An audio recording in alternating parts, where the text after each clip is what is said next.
The Nightingale by Samuel Taylor Coleridge. A conversational poem written in April 1798.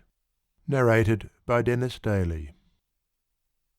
No cloud, no relic of the sunken day distinguishes the west, no long thin slip of sullen light, no obscure trembling hues. Come, we will rest on this old mossy bridge. You will see the glimmer of the stream beneath, but hear no murmuring. It flows silently o'er its soft bed of verdure. All is still, a balmy night. And though the stars be dim, yet let us think upon the vernal showers that gladden the green earth, and we shall find a pleasure in the dimness of the stars. And hark! The nightingale begins its song. Most musical, most melancholy bird. A melancholy bird? Oh, idle thought! In nature there is nothing melancholy, but some night-wandering man, whose heart was pierced with the remembrance of a grievous wrong, or slow distemper, or neglected love. And so, poor wretch, filled all things with himself, and made all gentle sounds tell back the tale of his own sorrows. He, and such as he, first named these notes a melancholy strain. And many a poet echoes the conceit, poet who hath been building up the rhyme when he had better far have stretched his limbs beside a brook in mossy forest dell, by sun or moonlight, to the influxes of shapes and sounds and shifting elements, surrendering his whole spirit, of his song and of his fame forgetful, so his fame should share in nature's immortality, a venerable thing, and so his song should make all nature lovelier, and itself be loved like nature. But 'twill not be so, and youths and maidens most poetical, who lose the deepening twilights of the spring in ballrooms and hot theatres, they still, full of meek sympathy, must heave their sighs o'er Philomela's pity-ending strains. My friend, and my friend's sister, we have learnt a different law. We may not thus profane nature's sweet voices, always full of love and joyance. 'Tis the merry nightingale that crowds and hurries, and precipitates with fast thick warble his delicious notes, as he were fearful that an April night would be too short for him to utter forth his love chant, and disburden his full soul of all its music. And I know a grove of large extent, hard by a castle huge, which the great lord inhabits not, and so this grove is wild with tangling underwood, and the trim walks are broken up, and grass, thin grass, and kingcups grow within the paths.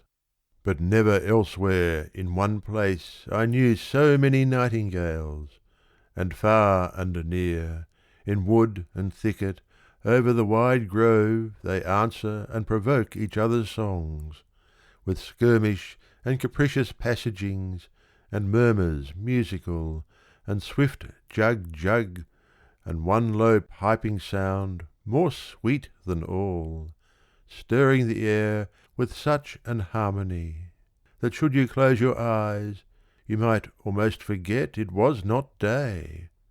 On moonlight, bushes, whose dewy leafits are but half disclosed, you may, perchance, behold them on the twigs, their bright, bright eyes, their eyes both bright and full, glistening, while many a glowworm in the shade lights up her love-torch.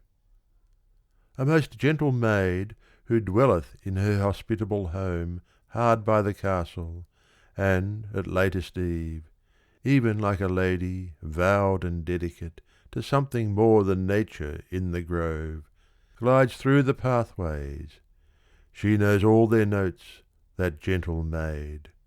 And oft, a moment's space, what time the moon was lost behind a cloud, hath heard a pause of silence, till the moon, emerging, hath awakened earth and sky with one sensation, and those wakeful birds have all burst forth in choral minstrelsy, as if one quick and sudden gale had swept 100 hairy harps. And she hath watched many a nightingale perch giddily on blossomy twig still swinging from the breeze, and to that motion tune his wanton song, like tipsy joy that reels with tossing head. Farewell, O warbler, till to-morrow eve, and you, my friends, farewell, a short farewell. We have been loitering long and pleasantly, and now for our dear homes. That strain again! Full fain it would delay me. My dear babe, who, capable of no articulate sound, mars all things with his imitative lisp, how he would place his hand beside his ear, his little hand, the small forefinger up, and bid us listen. And I deem it wise to make him nature's playmate. He knows well the evening star, and once, when he awoke in most distressful mood, some inward pain had made up that strange thing, an infant's dream. I hurried with him to our orchard plot, and he beholds the moon, and hushed at once suspends his sobs, and laughs most silently, while his fair eyes, that swam with undropped tears, did glitter in the yellow moonbeam. Well, it is a father's tale.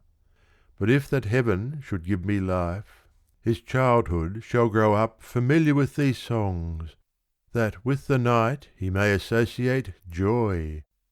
Once more farewell, sweet nightingale. Once more, my friends, farewell.